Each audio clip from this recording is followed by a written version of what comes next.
बागेश्वर उपचुनाव के लिए मतदान हुआ संपन्न। पांचों प्रत्याशियों की किस्मत ईवीएम में हुई कैद। 8 सितंबर को आएंगे परिणाम।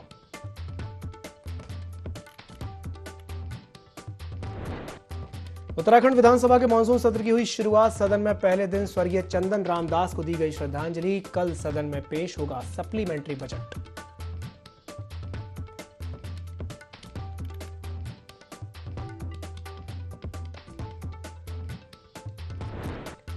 G20 समिट में प्रेसिडेंट ऑफ भारत पर बोले सीएम धामी। गुलामी की मानसिकता पर गहरी चोट। कहा, निमंत्रण पत्र पर द प्रेसिडेंट ऑफ भारत लिखा जाना प्रत्येक देशवासी के लिए गौरव का क्षण।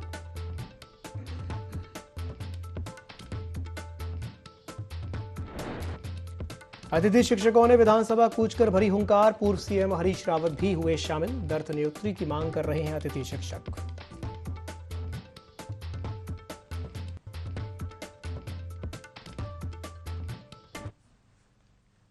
नमस्कार, IND24 में आप सभी का स्वागत है। मैं हूं आपके साथ दिव्यांशु जोशी। बुलेटिन की शुरुआत करते हैं इस वक्त की बड़ी खबर के साथ, जो कि देहरादून से है, जहां पर प्रेसिडेंट ऑफ भारत लिखे जाने पर सीएम धामी ने एक बयान दिया है और कहा है कि यह लिखा जाना समस्त देशवासियों के लिए बड़े ही गौरव की बात है। और यह भी कहा है कि हम बचपन से ही भारत माता की जय के नारे लगाते आए हैं। मोदी जी ने गुलामी की मानसिकता से बाहर निकाला है।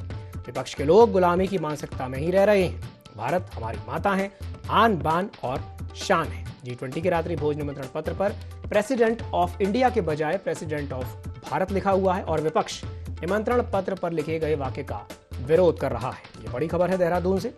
मुख्यमंत्री पुष्कर सिंह धामी ने एक बयान दिया है प्रेसिडेंट ऑफ भारत लिखे जाने पर।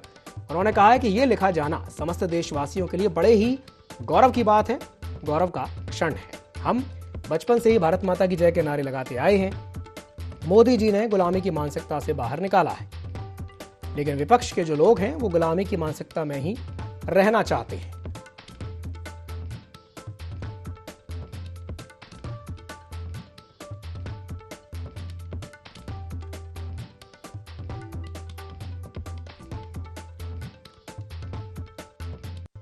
G20 समिट के रात्रि भोज पर आयोजित होने वाले निमंत्रण पत्र पर प्रेसिडेंट ऑफ भारत लिखा जाना हम सब भारतवासियों के लिए गौरव का क्षण है।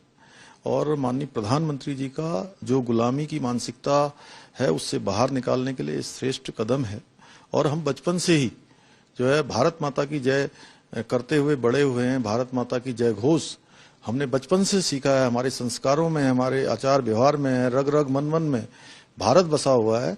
इसलिए विपक्ष के लोगों के पास कोई मुद्दा नहीं है। इसलिए जो है इस प्रकार के मुद्दों को बेवजह जो है जो भी काम मोदी जी देश के लिए कर रहे हैं उन सभी पर केवल विरोध के लिए विरोध कर रहे हैं। बढ़ते हैं अगली बड़ी खबर की ओर। डेंगू को लेकर के मुख्यमंत्री पुष्कर सिंह धामी ने कड़े निर्देश जारी किए हैं। अपने सचिव और गढ़वाल कमिश्नर विनय शंकर पांडे को जिम्मा सौंप दिया है। साथ ही साथ ये कहा है कि डेंगू की रोकथाम के लिए प्रभावी कार्रवाई होनी चाहिए। हर क्षेत्र में भरपूर फॉगिंग की जाए। अस्पतालों में व्यवस्थाओं में किसी भी तरह की कोई कमी ना रहे, ये कहना है मुख्यमंत्री पुष्कर सिंह धामी का। डेंगू को लेकर के उन्होंने कड़े निर्देश जारी किए हैं। साथ ही साथ अपने सचिव और गढ़वाल कमिश्नर विनय शंकर पांडे को जिम्मा सौंप दिया है और कहा है कि डेंगू की रोकथाम के लिए प्रभावी कार्रवाई होनी चाहिए। हर क्षेत्र में भरपूर फॉगिंग की जानी चाहिए। अस्पतालों में किसी भी तरह की अव्यवस्था ना रहे, इस बात का ख्याल रखा जाए, ये कहना है मुख्यमंत्री पुष्कर सिंह धामी का।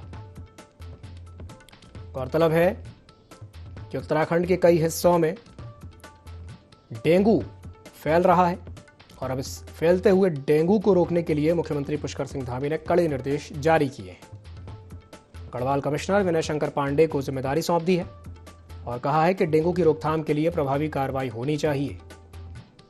हर क्षेत्र में भरपूर फॉगिंग को लेकर के भी उन्होंने निर्देश जारी किए हैं। ये कहा है कि ज्यादा से ज्यादा फॉगिंग की जाए।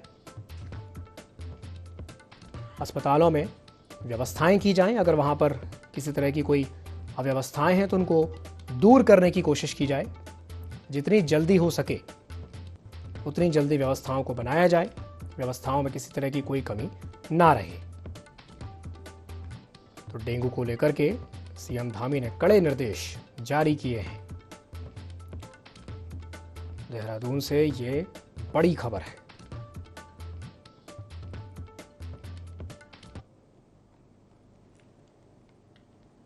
बढ़ते हैं खबरों की ओर। बागेश्वर उपचुनाव के मतदान अब संपन्न हो गए हैं और इसे लेकर के लोगों में खासा उत्साह देखने को मिल रहा है।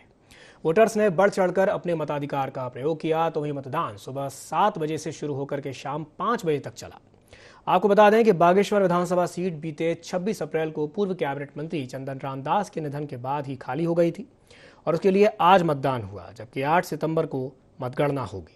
फिलहाल चुनावी रण में उतरे 5 उम्मीदवारों का भाग्य आज ईवीएम में कैद हो गया है।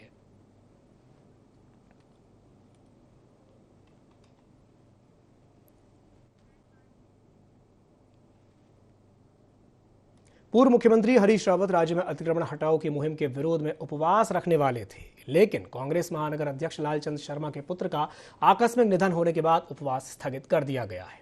उन्होंने ये भी कहा है कि कांग्रेस के वरिष्ठ नेता लालचंद शर्मा को पुत्र शोक हुआ है। उनके पुत्र का दुखद परिस्थितियों में दिल्ली के अस्पताल में निधन हो गया है और अब ये उपवास आगामी 9 सितंबर को प्रदेश कांग्रेस की अनुमति लेकर के रखा जाएगा। साथ ही साथ ये भी कहा कि सरकार अतिक्रमण हटाओ के नाम पर छोटे दुकानदारों, युवाओं और बेरोजगारों का उत्पीड़न कर रही है।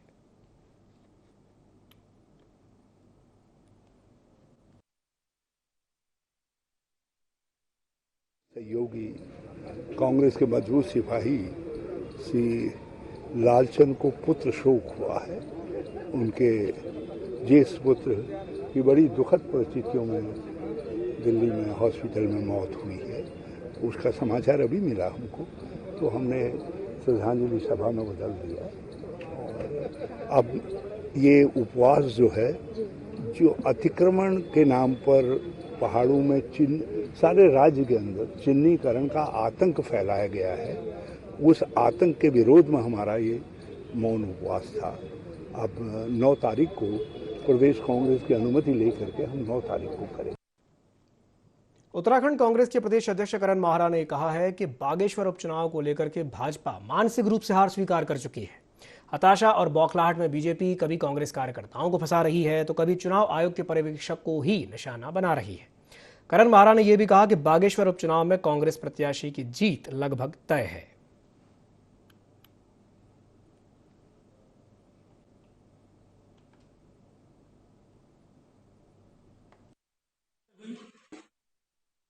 चुनाव में बागेश्वर में अपनी हार को स्वीकार कर लिया है, क्योंकि केंद्र में भी भारतीय जनता पार्टी की सरकार, उत्तराखंड में भी भारतीय जनता पार्टी की सरकार, डबल इंजन, पूरी चंपावत चुनाव की तरह प्रशासन का मशीनरी का दुरुपयोग करने की भरसक कोशिश के बीच महेंद्र भट्ट का ये बयान 2 तरीके से देखा जा सकता है। एक तो हार को कबूल करने के तरीके से, या फिर ईवीएम में गड़बड़ करी जाए और ये कहा जाए कि प्रभारी जो पर्यवेक्षक था वो हमारे साथ नहीं था और उसके बावजूद भी हम बड़े अंतर से जीते हैं या हम जीते हैं। ये दोनों में से एक बात हो सकती है, लेकिन ये पत्र ये जरूर कहता है कि कुछ ना कुछ गड़बड़ जरूर, या तो बीजेपी बुरी तरीके से उस चुनाव को हार रही है या फिर वो कोई बड़ी गड़बड़ी करने की साजिश रच रही है। हल्द्वानी में पूर्व एसडीएम सुरेंद्र पाल सिंह के घर में हुई लाखों की चोरी का खुलासा पुलिस ने कर दिया है। आरोपी के पास से पुलिस ने चोरी किए गए जेवर भी बरामद किए हैं और इसी को लेकर के वरिष्ठ पुलिस अधीक्षक ने बताया कि पकड़ा गया आरोपी घर में पुताई का काम करने आया था और उसने घर में पूरी खोजबीन भी कर ली थी। सीसीटीवी फुटेज के आधार पर आरोपी को गिरफ्तार किया गया है। आरोपी पर पहले से ही कई मामले दर्ज हैं।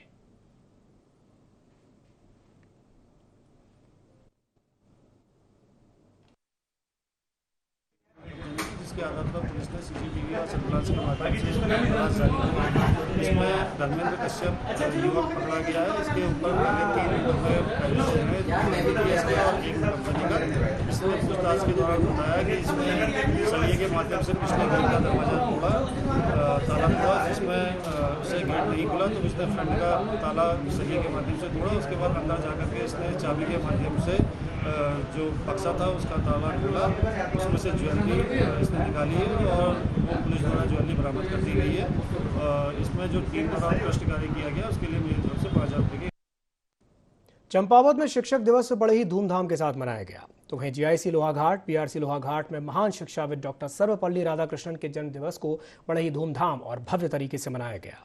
जीआईसी लोहाघाट में प्रधानाचार्य श्याम दत्त चौबे की अध्यक्षता में हुए कार्यक्रम में मुख्य अतिथि पालिका अध्यक्ष गोविंद वर्मा ने डॉक्टर सर्वपल्ली राधाकृष्णन के चित्र पर दीप प्रज्वलित करके माल्यार्पण किया और वहां मौजूद छात्र छात्राओं को उनके जीवन, महान व्यक्तित्व के बारे में जानकारी दी। साथ ही साथ उत्कृष्ट कार्य करने वाले शिक्षकों को सम्मानित किया गया।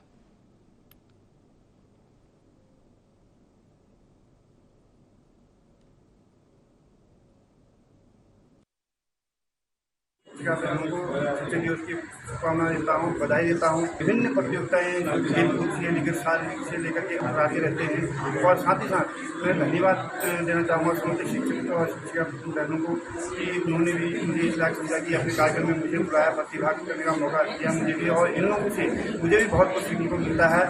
मैं उम्मीद करता हूँ कि हमारे जितने भी शिक्षक और शिक्षिका बहन हैं सभी सम्मान के हकदार हैं और मैं आशा करता हूं कि आगे को भी ऐसी प्रकार आप अपनी बच्चों के भविष्य के निर्माण में कार्य करते रहें और मेरी हार्दिक शुभकामनाएं हैं।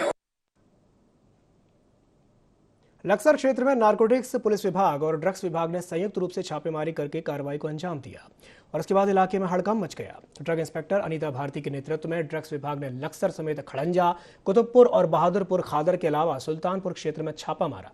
इस दौरान अनीता भारती ने बताया कि क्षेत्र में लगातार प्रतिबंधित दवाइयों के बिकने की सूचना प्राप्त हो रही थी, जिसका संज्ञान लेते हुए कार्रवाई को अंजाम दिया गया।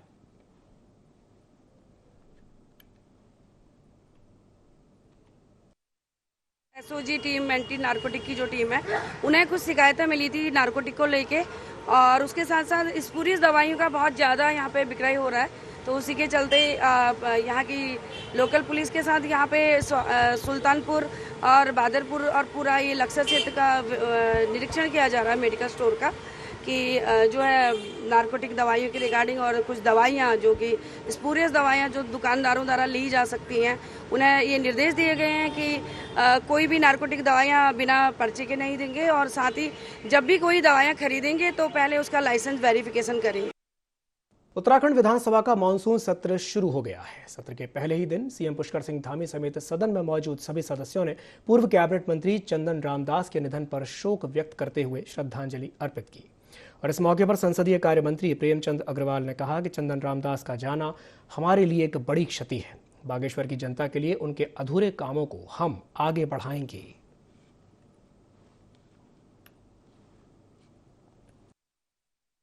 परंपरा है, जो सिस्टम्स हैं, पहले दिन निधन के निर्देश होते हैं और आप सबको जानकारी है कि हमारे बहुत ही प्रिय कंडोलेंसेस हुए हैं जिसमें सभी माननीय सदस्यों ने अपना श्रद्धांजलि अर्पित की।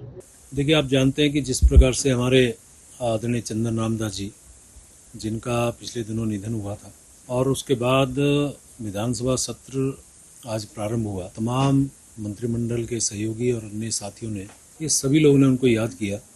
निश्चित रूप से पूरा सदन उनके निधन से बहुत दुखी है। सभी ने उनको श्रद्धांजलि अर्पित की और सबकी भावनाओं को माननीय अध्यक्ष जी को आग्रह किया कि उनकी भावनाएं उनके परिवार तक पहुंचाएं। हमारे माननीय चंदन रामदास जी वर्तमान विधानसभा के सदस्य भी थे। ऐसे ही हमारे 2 बार के विधायक रहे कुंवर सिंह नेगी जी, जिनका निधन भी मई 2023 में हुआ। मेरे समेत तमाम लोगों ने उनको श्रद्धांजलि अर्पित की। उत्तराखंड विधानसभा का मानसून सत्र शुरू हो गया है। सत्र के पहले ही दिन नेता प्रतिपक्ष यशपाल आर्य ने सदन की कार्यवाही सिर्फ 3 दिन चलाए जाने पर निराशा जताई। उनका कहना है कि इस सत्र से पहले 614 प्रश्न सदन के पटल पर रखने की बात कही गई थी, लेकिन मात्र 3 दिन में किस तरह से ये 614 प्रश्न पूरे हो पाएंगे। नेता प्रतिपक्ष ने सरकार पर सवालों से बचकर भागने का भी आरोप लगाया।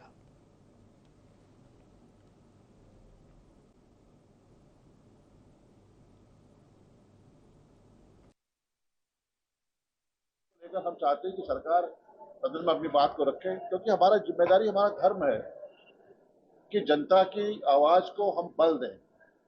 लेकिन सरकार, जैसा मैंने कहा, सवालों से बचना चाहती। सरकार कह रही है कि माननीय उच्च न्यायालय का डायरेक्शन है, निर्देश है, लेकिन हमारा कहना है कि अच्छा होता सरकार विधेयक लाती, सरकार कानून बनाती, सरकार माननीय उच्चतम न्यायालय में जाती और जो अतिक्रमण के नाम पर जिस तरह से उजाड़ने का प्रयास हो रहा है उस पर रोक लगाती, तो ये लोकप्रिय सरकार कहलाती। लेकिन सरकार की नीयत और सरकार की मंशा उचित नहीं, ठीक नहीं है। इसी को लेकर हमने सदन का सत्र को बढ़ाने का आग्रह किया।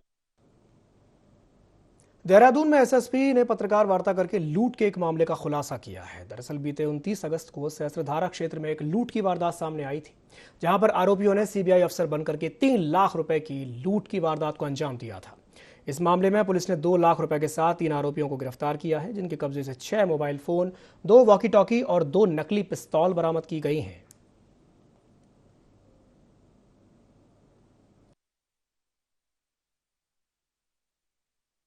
बरामद कर लिया है।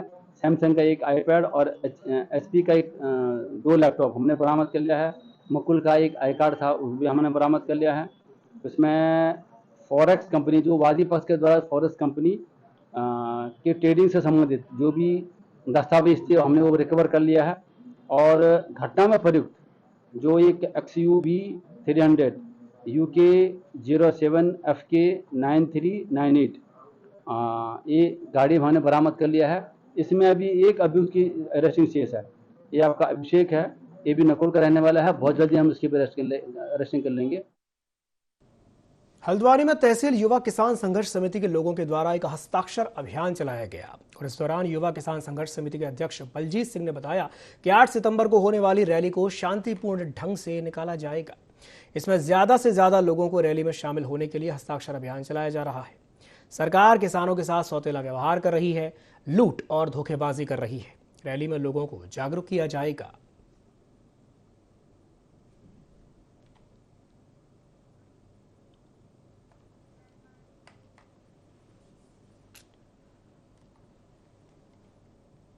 हरिद्वार में रुड़की विकास प्राधिकरण की पुरानी योजनाओं में जो आवास बेचे नहीं जा सके हैं, प्राधिकरण उन्हें किराए पर देने पर विचार कर रहा है। HRDA की बोर्ड बैठक में इससे जुड़ा प्रस्ताव पास किया गया। प्राधिकरण के अध्यक्ष और कमिश्नर गढ़वाल विनय शंकर पांडे की अध्यक्षता में हुई बोर्ड मीटिंग में विकास और सेवाओं के संबंधी 15 प्रस्ताव पास किए गए। कमिश्नर विनय शंकर पांडे ने अधिकारियों को सख्त निर्देश दिए हैं कि मानकों के विपरीत चल रहे कार्यों को सील किया जाए। इसके बावजूद भी अगर अवैध निर्माण जारी रहता है तो ऐसे लोगों के खिलाफ मामला दर्ज कराया जाए।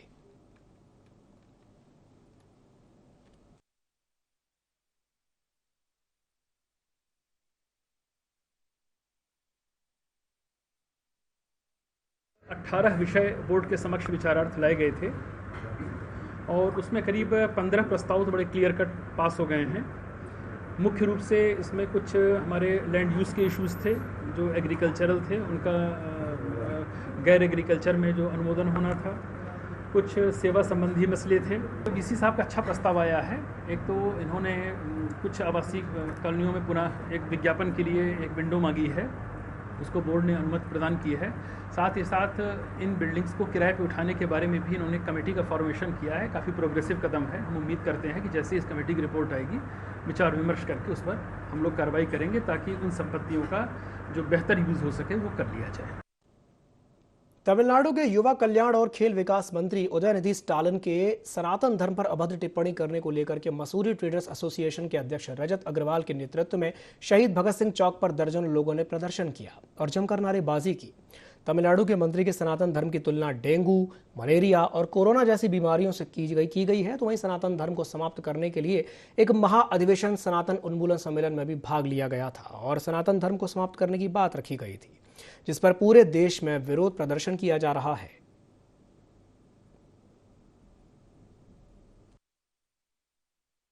डीएमके के नेता, मंत्री, युवा मंत्री और युवा उनके जो खेल मंत्री, समाज कल्याण मंत्री जो हैं युवा निधि जी, उनके द्वारा बहुत ही विभिन्न और बहुत ही अभद्र टिप्पणी सनातन धर्म के बारे में की गई, जिसमें साफ कहा गया कि सनातन धर्म को समाप्त कर देना चाहिए।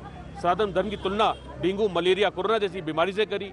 सनातन उन्मूलन सम्मेलन में उन्होंने अधिवेशन में भाग लिया और इस अधिवेशन में भाग लेने के बाद ये कहा कि सनातन धर्म का तुरंत अंत हो जाना चाहिए, इसको समाप्त कर देना चाहिए। हम इसकी घोर निंदा करते हैं, विरोध करते हैं। सनातन धर्म जो है वो हमारा हिंदू धर्म है और सनातन धर्म जो सनातन शब्द है उसका अर्थ होता है जो कभी समाप्त ना हो, उसके आगे ना आदि है ना अंत है। ऐसे धर्म को समाप्त करने की बात अगर कोई लोग करते हैं, इसका मतलब हिंदू राष्ट्र हमारा जो है, जो हमारा एक राष्ट्र है जहाँ पे सभी हमारे धर्म, हिंदू, मुस्लिम, सिख, ईसाई, बौद्ध, पारसी, जैन, समस्त हमारे जो क्रिस्तान सारे भाई हैं, हम सब मिलजुल कर प्यार मोहब्बत से रहते हैं। तो इसको पूरे को एक प्यार मोहब्बत को एक खतरा। जनपद उत्तरकाशी में धूमधाम के साथ शिक्षक दिवस मनाया गया। स्कूल में छात्रों ने शिक्षकों के सम्मान में कई प्रोग्राम्स का आयोजन किया। छात्रों ने इस अवसर पर कहा कि माता पिता के बाद शिक्षक ही सही मार्ग दिखाते हैं, इसलिए हम सभी शिक्षकों को नमन करते हैं। शिक्षक ही अपने छात्रों का भविष्य बनाते हैं। शिक्षक ही देश का भविष्य निर्माण करने के लिए युवाओं को दिशा प्रदान करते हैं।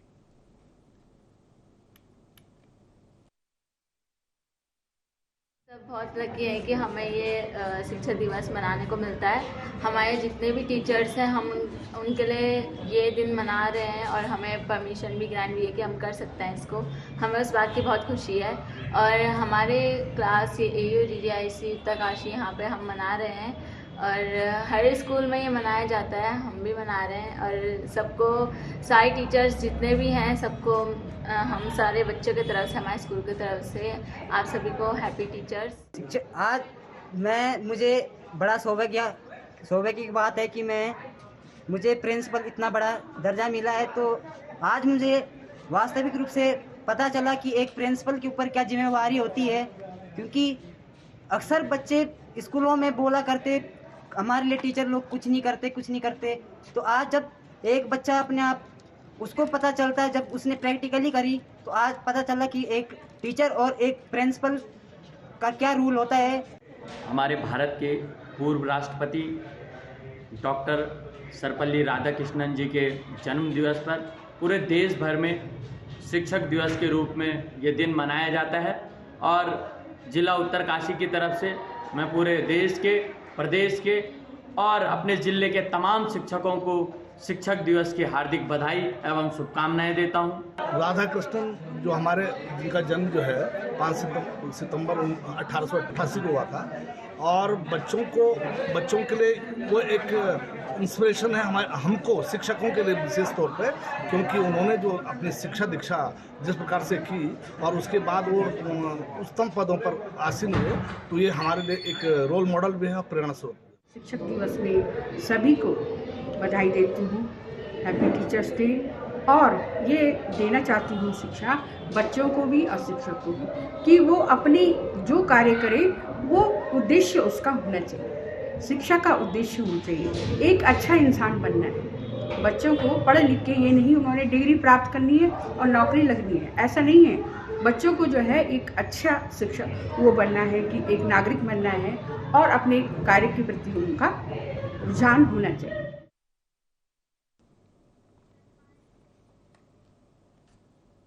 देहरादून में इन दिनों डेंगू कहर बरपा रहा है। डेंगू से 3 लोगों की मौत भी हो चुकी है और इसके साथ ही इस बीमारी को लेकर के अब सियासत भी शुरू हो गई है। कांग्रेस ने सरकार पर डेंगू के आंकड़े छुपाने का आरोप लगाया है। कांग्रेस का कहना है कि सरकार डेंगू को रोकने में पूरी तरह से असफल साबित हुई है।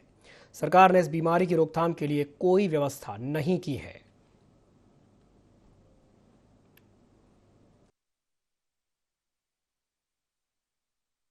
देहरादून में तो स्थिति नियंत्रण से बाहर है ही है। प्रदेश के अन्य स्थानों में भी जो है डेंगू का प्रकोप है, लोग परेशान हैं। हर घर में डेंगू से पीड़ित व्यक्ति है। देहरादून के किसी भी वार्ड में, मोहल्ले में निकल जाए तो आपको बड़ी भारी संख्या डेंगू के मरीजों की निकलेगी, लेकिन सरकारी आंकड़ों में ये दिखाया नहीं जा रहा। और समय रहते जो है जल निकासी की व्यवस्था नहीं की। जगह जगह आप देखिए खाली प्लॉटों में जो है लबालब पानी भरा हुआ है, उसकी निकासी की व्यवस्था नहीं है और बड़ी भारी मात्रा में है। जगह जगह जल भराव की वैसे भी समस्या है, क्योंकि स्मार्ट सिटी के काम समय पे पूरे नहीं हुए। हर जगह सड़कें खुदी हुई हैं। अगर आप समय रहते सारी व्यवस्थाएं जुटाते तो आज डेंगू से इतनी बड़ी त्रासदी ना होती। सरकार मौत के भी आंकड़े छुपा रही है। इसी के साथ बुलेटिन में फिलहाल के लिए इतना ही। दीजिए इजाजत, नमस्कार।